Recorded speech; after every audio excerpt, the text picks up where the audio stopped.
Kita lanjut bahas BTTH Kasarabi episode 686. Oke lah, gak usah banyak mang-bing-bang, kita langsung masuk aja ke pembahasan.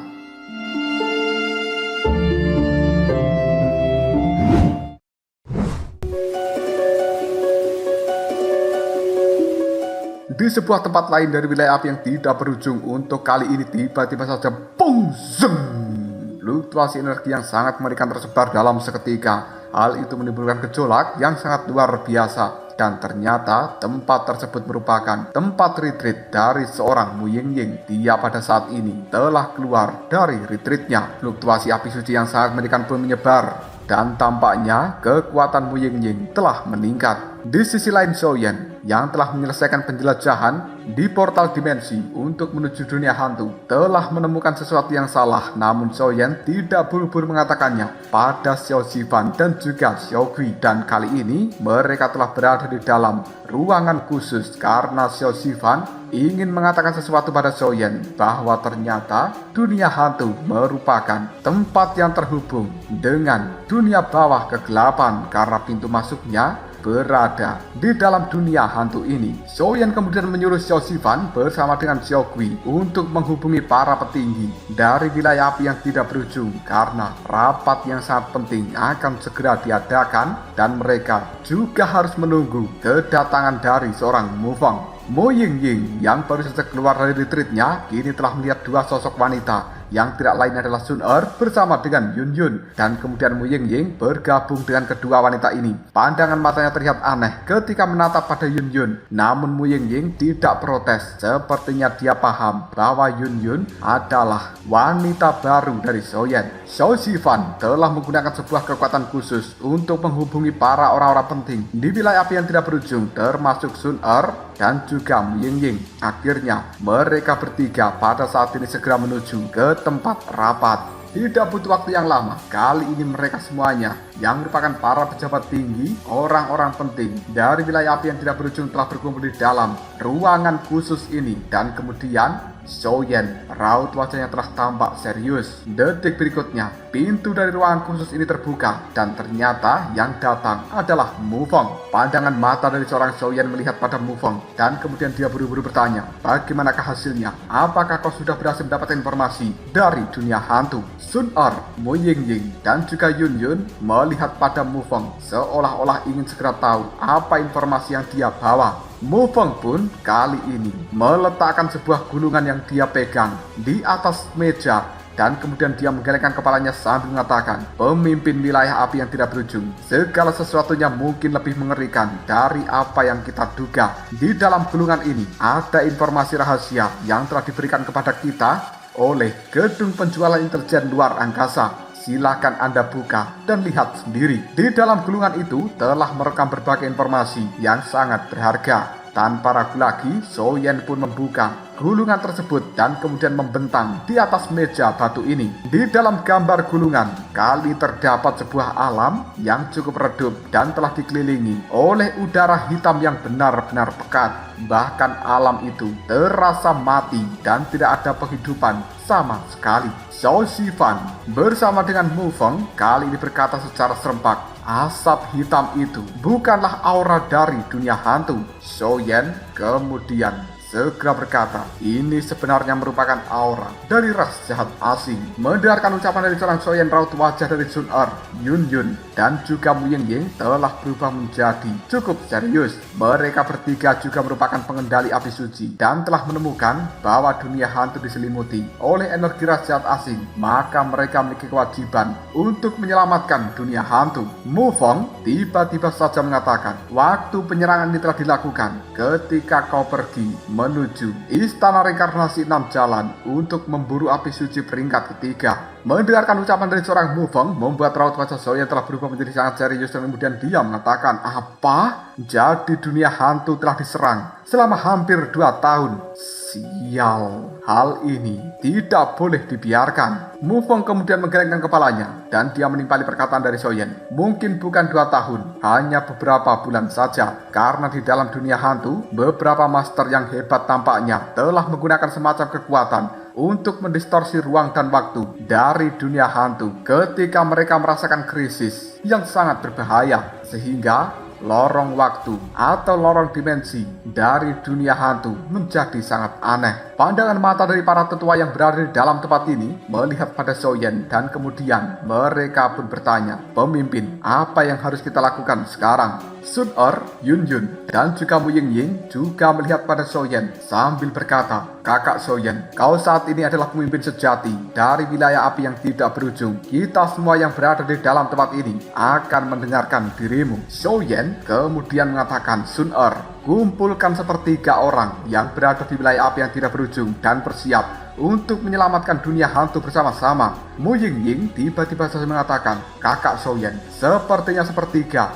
itu tidak mencukupi." Xiaoyan hanya bisa menggelengkan kepalanya sambil menimpali, "Kau tidak perlu khawatir tentang hal ini. Aku akan menggunakan identitasku sebagai alkemis peringkat ke-9 untuk mengumumkan pada dunia, siapapun yang berpartisipasi dalam perang ini, terlepas berhasil atau gagal, mereka akan mendapatkan imbalan yang luar biasa berupa pil peringkat ke-7 hingga peringkat ke-9. Semua orang yang berada di dalam tempat ini berkata secara serempak, "Baik, pemimpin."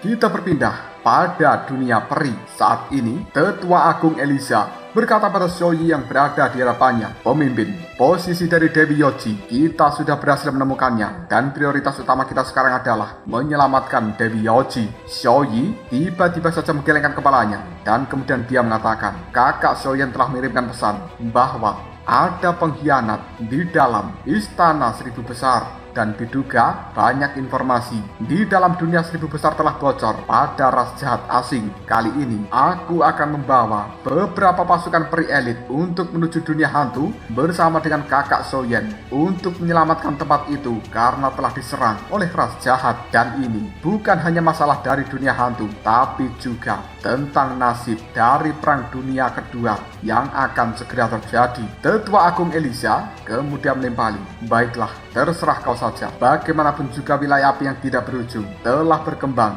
dengan sangat pesat dan mungkin dalam waktu dekat wilayah ini akan sepenuhnya menggantikan Istana Seribu Besar." Pandangan mata dari Xiaoyi kemudian melihat pada Tetua Agung Eliza sambil mengatakan, "Tetua Agung, kau tidak perlu cemas tentang hal ini. Aku bersumpah bahwa ketika aku kembali, maka diriku akan segera menemukan tempat persembunyian dari Dewi Yoji dan kemudian pada saat itu juga akan memperkuat klan peri api kita." Berpindah kepada klan Phoenix. Awalnya, kristal-kristal yang berwarna merah bertebaran di mana-mana. Namun kali ini, kristal itu pun berjatuhan secara perlahan dan kemudian ada bulu dari burung Phoenix berwarna merah bertebaran. Tertiup sebuah angin kehidupan yang tidak terhitung jumlahnya yang telah menghuni seluruh pulau Phoenix kali ini secara perlahan menjadi pulih. Beberapa aura yang sangat tidak jelas dan juga menakutkan kali ini juga telah muncul. Bahkan kekuatan itu jauh lebih tirani jika dibandingkan dengan kekuatan Xiaoyan. Karena sekarang klan Phoenix telah mengalami kebangkitan. Phoenix Nirwana telah muncul dan kekuatannya meningkat pesat. Kita berpindah pada dunia iblis. Seseorang kini telah muncul di hadapan dari Tuan Kaisar Iblis yang kemudian mengatakan, "Tuan Kaisar Iblis, dunia hantu telah diserang oleh ras jahat asing dan sekarang apa yang harus kita lakukan? Apakah kita perlu pergi untuk memberikan bantuan?" Kaisar Iblis, pandangan matanya penuh dengan kekhawatiran seolah-olah dia sedang menjaga sesuatu, namun dirinya hanya bisa menggelengkan kepalanya sambil menimpali. Dunia hantu telah dilindungi oleh 10 kuil Yama, termasuk bantuan dari klan Naga dan juga klan Phoenix serta klan-klan yang lain. Dan seharusnya mereka akan bisa menyelesaikan masalah ini. Yang perlu kita lakukan sekarang adalah menemukan kunci dari dunia bawah kegelapan. Tempat itu merupakan area dunia yang terlalu aneh. Bahkan dengan kekuatanku dan juga penguasa dunia ini, aku tidak bisa masuk ke dalamnya. Sepertinya memang harus memiliki sebuah kunci untuk bisa masuk ke dalam dunia bawah kegelapan. Berpindah pada dunia surga. Tempat itu sedang mengalami kemunduran dan juga perbaikan secara besar-besaran. Jadi saat ini, meskipun mengetahui bahwa Xiaoyan membutuhkan bantuan, orang-orang dari dunia surga seperti Yueru tidak mengirimkan bantuan kepada Xiaoyan. Berpindah pada dunia Buddha, ada banyak biksu yang bertapa telah keluar dari pertapaan dan kemudian mereka berbondong-bondong untuk pergi menuju dunia hantu seolah-olah siap untuk memberikan bantuan. Tidak peduli jenis keluhan apa yang dimiliki oleh dunia hantu dan juga dunia Buddha, mereka masih bisa dengan jelas membedakan siapa musuh yang sebenarnya, dan itu adalah ras jahat asing. Pada titik ini, sepertinya pertempuran besar antar orang-orang dari dunia seribu besar dan juga ras jahat asing akan segera dimulai. Kali ini, kekuatan dari beberapa dunia telah mempersiapkan diri untuk melakukan penyelamatan terhadap dunia hantu yang dikabarkan telah diserang oleh ras jahat asing. Dan saat ini, dunia hantu sendiri telah diselimuti oleh berbagai energi hitam yang pekat dari ras jahat asing, sehingga tidak ada satupun orang yang bisa keluar ataupun masuk ke dalam tempat itu. Pada sebuah tempat tertentu yang cukup gelap, di dekat dari dunia hantu, pada saat itu telah muncul seorang berjubah hitam dan kemudian berbicara pada seseorang lelaki yang berada di hadapannya. Raja, ada kabar dari pengintai bahwa seorang pria kuat dari dunia seribu besar telah beraksi dan dia mencoba menghancurkan energi pelindung kita yang menyelimuti seluruh dunia hantu ini. Apa yang harus kita lakukan? Seorang yang berada di hadapan dari orang berjubah hitam kali ini segera menimpali. Demi rencana dari dewa jahat, kita telah bersumpah untuk tidak membiarkan siapapun bisa masuk ke dalam dunia hantu.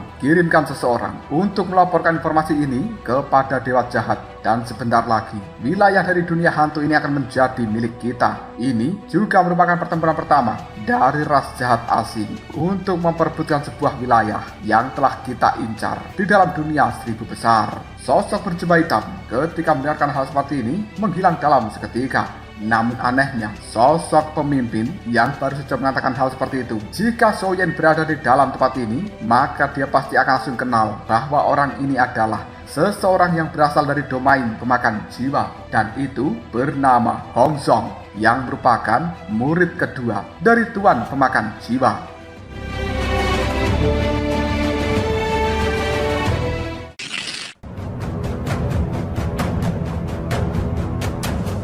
Pada saat ini ekspresi wajah dari seorang Hong Song terlihat cukup rumit. Sepertinya dia adalah orang yang telah dikendalikan. Bahkan seluruh tubuhnya penuh dengan garis-garis berwarna hitam. Tidak seorang pun tahu apa yang telah terjadi pada Hong Song dan kenapa dia pada saat ini malah tunduk pada ras jahat asing. Hong Song merupakan salah satu orang yang cukup kuat yang telah dikirimkan oleh Tuan Pemakan Jiwa untuk menjaga celah dunia dari ras jahat asing, dan kemunculannya ke tempat ini sudah cukup membuktikan bahwa sepertinya Hong Song memang telah diperdaya atau dikuasai ras jahat asing. Dengan tidak adanya penjaga di dalam celah dunia seperti Hong Song, maka ras jahat asing bisa masuk ke dalam dunia hantu, dan itu telah membuat seluruh dunia hantu ini berada dalam krisis yang sangat mengerikan. Kita berpindah pada sebuah benteng raksasa yang berada di domain pemakan jiwa. Pada saat ini telah terjadi benturan bertubi-tubi pada bagian luar dari benteng raksasa tersebut, dan itu adalah benturan dari kekuatan ras jahat.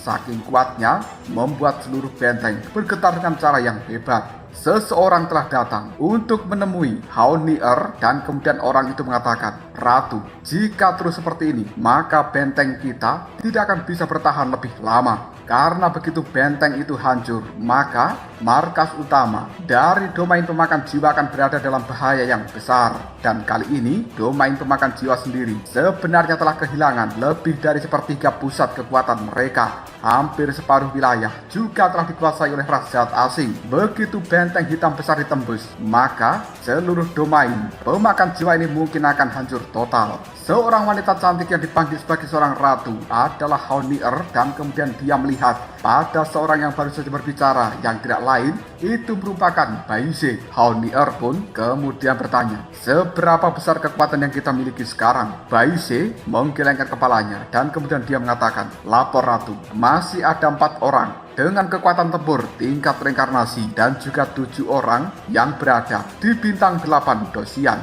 Kekuatan kita yang tersisa tidak lagi cukup untuk bisa menghadapi situasi saat ini. 4 orang di tahap reinkarnasi itu adalah Bai Ze yang berada di reinkarnasi pertama. Kemudian ada Ruyi Langjun yang berada di reinkarnasi kedua. Dan selanjutnya ada Yu Ming Xuan yang berada di reinkarnasi pertama. Sementara Honier sendiri berada di puncak setengah reinkarnasi ketiga. Detik berikutnya, Honier berjalan untuk menuju Yuming Xuan dan kemudian dia menggenggam tangannya sambil mengatakan, "Apakah kau membenciku?" Yuming Xuan ini adalah kekasih dari seorang Honier. Mereka telah lama berpisah dan kemudian kali ini bertemu kembali, namun mereka belum pernah menggelar pesta pernikahan dan sekarang telah menjumpai hal yang sangat berbahaya, yaitu serangan ras jahat asing. Yuming Xuan menggelengkan kepalanya dan kemudian dia berkata, "Tidak akan. Sekalipun kita berdua harus mati, maka kita selamanya akan tetap menjadi pasangan. Untuk bisa memiliki kekasih seperti dirimu,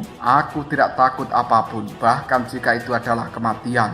Mendengarkan ucapan dari Yuming Xuan membuat Honier hanya bisa tersenyum dan kemudian dia memeluknya. Pada saat ini, para prajurit yang berada di depan sana juga langsung mengatakan, "Nona Ratu, kita semuanya bersedia bersumpah untuk mengikuti dirimu sampai mati." Honier pun hanya bisa menganggukkan kepalanya dan kemudian dia berkata pada mereka semua yang berada di dalam benteng ini, "Alasan kenapa ras jahat asing cukup lambat untuk menyerang kita mungkin karena mereka sedang merencanakan sesuatu dan kita tidak boleh tertipu oleh mereka. Jika pasukan dari kita mampu menerobos celah yang telah disegel oleh ras jahat asing ini, maka kita akan bisa mendapatkan balas bantuan dari dunia luar. Dan pada saat itu, bukan hal yang mustahil bagi kita untuk bisa mendapatkan kemenangan." Mendengarkan ucapan dari seorang Honier membuat orang-orang yang berada di dalam benteng ini semuanya memikirkan cara bagaimana untuk bisa menerobos celah yang telah disegel sehingga bisa mendapatkan bala bantuan dari dunia luar. Di sisi lain,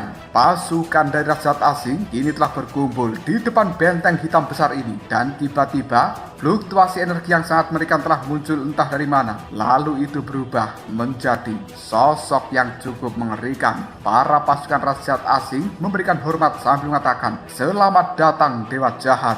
Sang dewa jahat tersebut melihat pada salah satu orang berjubah hitam yang berada di dalam tempat ini dan kemudian dia berkata, "Raja kebencian, bahkan pertahanan dari benteng itu kau tidak bisa menembusnya. Lalu apa gunanya dirimu berada di dalam tempat ini?" Raja kebencian kemudian berkata dengan raut wajah penuh ketakutan, "Tuanku, orang-orang yang berada di dalam benteng itu telah menguasai artefak suci dari dunia hantu. Bahkan dengan kekuatanku yang berada di reinkarnasi keempat, aku tidak bisa menghancurkan energi pelindung dari benteng hitam ini, dan aku serta kita semuanya telah melakukan penyerangan 8 kali berturut-turut, namun kita hanya bisa kembali tanpa hasil." Dewa jahat pandangan matanya melihat tajam pada benteng hitam dan kemudian dia berkata, "Orang-orang yang berada di dalam benteng, segeralah keluar untuk mati." Setelah mengatakan hal seperti ini, energi hitam menyembur keluar dari dalam tubuhnya dan itu telah menyelimuti seluruh benteng hitam. Tekanan yang sangat luar biasa ini telah dirasakan oleh banyak orang di dalam benteng hitam tersebut, termasuk Honier. Tapi mereka tidak merasa takut sedikit pun.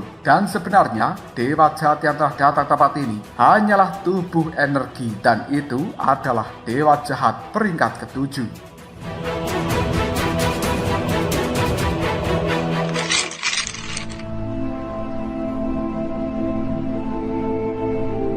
Pandangan mata dari Honier telah melihat pada pasukan yang berada di hadapannya dan kemudian dia mengatakan, "Apakah kalian semuanya takut?" Pasukan-pasukan itu segera menjawabnya, "Tidak."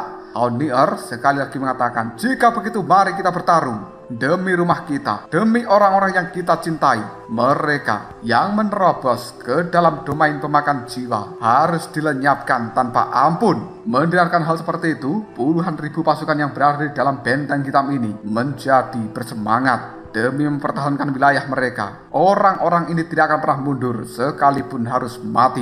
Kita berpindah pada wilayah api yang tidak berujung. Kali ini, Soyen telah berdiri di hadapan pasukan yang cukup kuat. Hanya dalam kurun waktu setengah hari saja, dengan identitas sebagai alkemis peringkat ke-9, Soyen telah berhasil mengumpulkan hampir 50 orang yang memiliki kekuatan di level reinkarnasi. Namun kebanyakan mereka hanya berada di sekitar reinkarnasi pertama dan juga kedua, dan cukup sedikit yang berada di reinkarnasi ketiga atau bahkan keempat. Bahkan hanya terdapat 2 orang yang kekuatannya telah mencapai reinkarnasi kelima. Orang itu adalah lelaki tua bertulang putih dan juga jenderal berdarah dingin. Pandangan mata dari Soyan melihat pada 50 orang di level reinkarnasi ini dan kemudian dia mengatakan, semuanya, seharusnya kalian datang ke tempat ini sudah tahu kan? Apa tujuan dari perjalanan kita ke dalam dunia hantu ini? Lelaki tua bertulang putih kemudian mengatakan, hahaha, kita sudah tahu dan Tuan Muda Soyan tidak perlu khawatir tentang hal itu.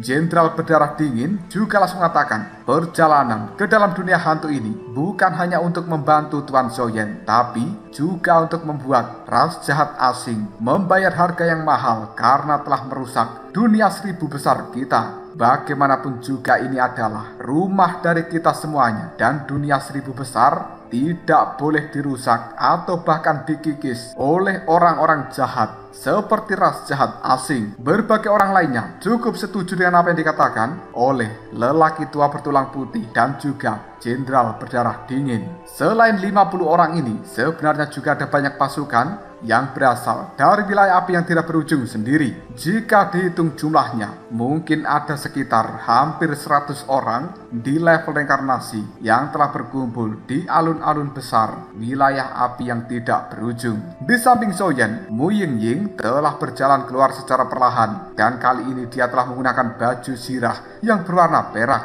Raut wajahnya terlihat cukup serius dan penampilan Mu Ying benar-benar mirip seperti Dewi Perang yang sesungguhnya. Melihat hal ini, Soyan pun hanya bisa mengerutkan keningnya dan kemudian dia berkata, Ying, sebenarnya kau ingin kemana? Kenapa kau menggunakan baju zirah seperti ini? Setelah Mu Ying mendapatkan kekuatan dari Dewi Yaoji yang diberikan Soyan saat itu, kali ini kekuatan di dalam tubuhnya telah meningkat pesat dan dia nyaris mencapai reinkarnasi ketiga. Perjalanan di dalam dunia hantu cukup memiliki banyak resiko dan Soyan tidak akan membiarkan Mu Ying terjatuh ke dalam resiko tersebut. Jadi dia sebenarnya tidak ingin Mu Ying ikut di dalam pertempuran di dalam dunia hantu ini. Namun tiba-tiba saja Sun Er yang berada di samping dari Soyan kali ini mengatakan, kakak Soyan, masalah ini sangatlah penting. Saudari Yun dan juga saudari Mu Ying, mereka berdua akan menemani dirimu. Selain itu, kau tidak boleh meremehkan kekuatan dari saudari Mu Ying. Tak seorang pun di seluruh wilayah api yang tidak berujung ini bisa mengendalikan pasukan sehebat dirinya, bahkan jika itu diriku ataupun kakak Cailin. Soyan hanya bisa menggelengkan kepalanya dan kemudian dia mengatakan, baiklah jika begitu, dalam perjalanan kali ini Mu Ying, Yun, Mu Feng, Xiao Xifan, Xiao Gui akan menemani diriku, sementara sisanya akan menjaga wilayah api yang tidak berujung. Soyan kemudian melambaikan tangannya. Sebuah senjata kini telah diberikan pada Sun Er sambil mengatakan, Sun Er, ini adalah senjata belati dewa. Jika terjadi sesuatu pada wilayah api yang tidak berujung, gunakan senjata ini untuk berjaga-jaga. Sun Er menerima belati pemberian dari Soyan sambil menganggukkan kepalanya. Bagaimanapun juga, Soyan tidak ingin Sun Er dalam bahaya, maka dia memberikan senjata belati dewa. Detik berikutnya pandangan mata dari Soyan kembali melihat ke arah depan dan kemudian dia mengatakan, sudah waktunya, maka dari itu mari kita semuanya berangkat. Feng Wan Er dan juga para pejabat tinggi tiba-tiba saja mengatakan, kita semuanya mendoakan yang terbaik dan juga menyambut kembalinya sang pemimpin wilayah api yang tidak berujung dengan penuh kemenangan. Sun Er juga mengatakan, kakak Soyan, berhati-hatilah dalam hal ini. Soyan pun hanya bisa menganggukkan kepalanya dan detik berikutnya dia telah memimpin banyak orang yang berada di alun-alun ini untuk masuk ke dalam portal dimensi yang menghubungkan wilayah api yang tidak berujung dengan dunia hantu. Sekarang mereka semuanya telah berada di dalam lorong dimensi yang sangat panjang. Soyan tiba-tiba saja mengeluarkan aura api yang berwarna oranye dan emas dari dalam tubuhnya dan itu telah menerangi lorong dimensi di tempat ini. Menyaksikan hal seperti itu banyak orang yang berada di belakangnya, termasuk lelaki tua bertulang putih kali ini mengatakan, kekuatan dari Tuan Soyan memang sangat mengerikan. Hal itu jauh lebih menakutkan jika dibandingkan dengan rumor yang beredar.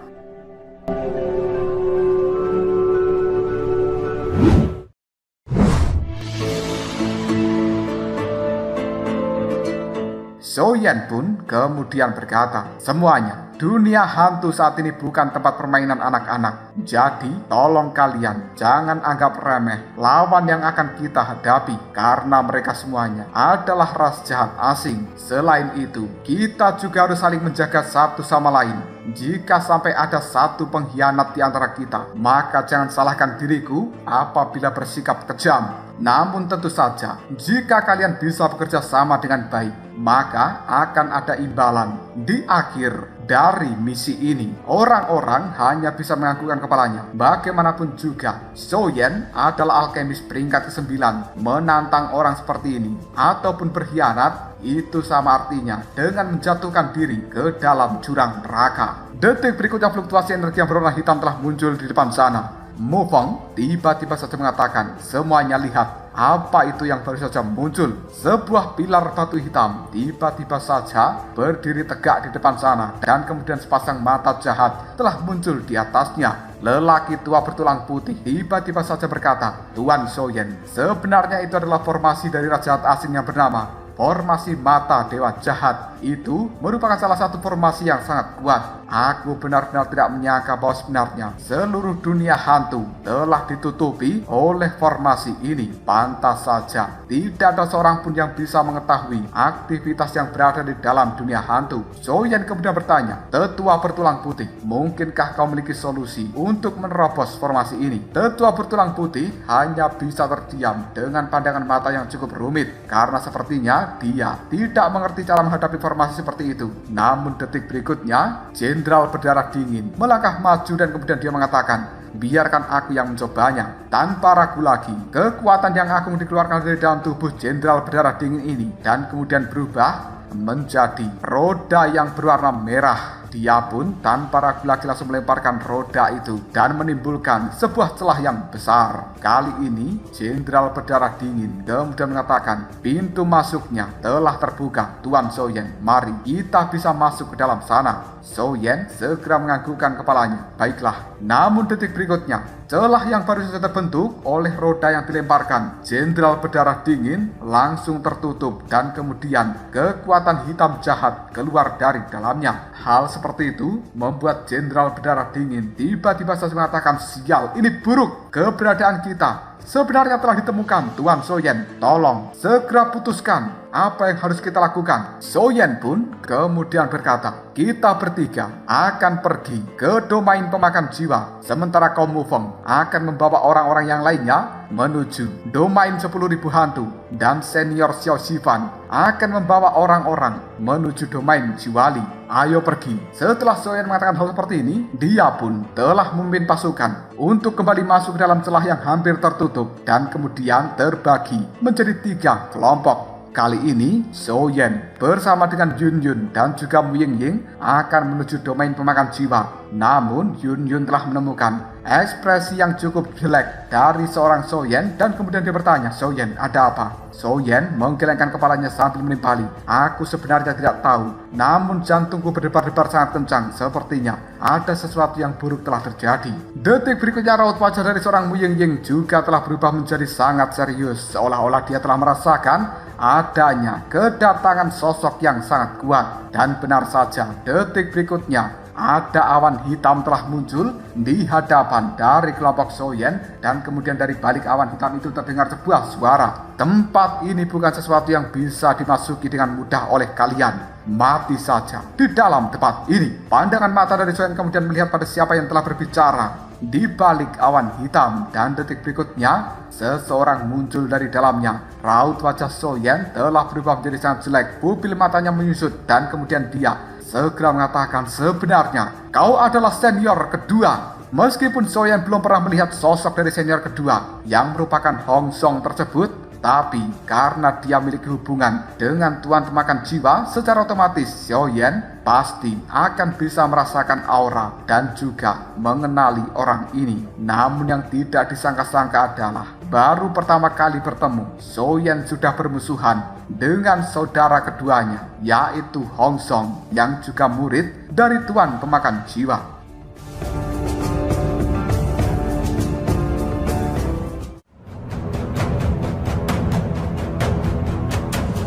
Lalu apakah yang terjadi selanjutnya? Mungkinkah Soyen akan mampu mengalahkan Hong Song yang saat ini sudah berpihak pada ras jahat asing, dan kemudian Soyen bisa dengan selamat menuju domain pemakan jiwa? Jika kalian penasaran, tunggu aja jawabannya di next video. Ngobrol.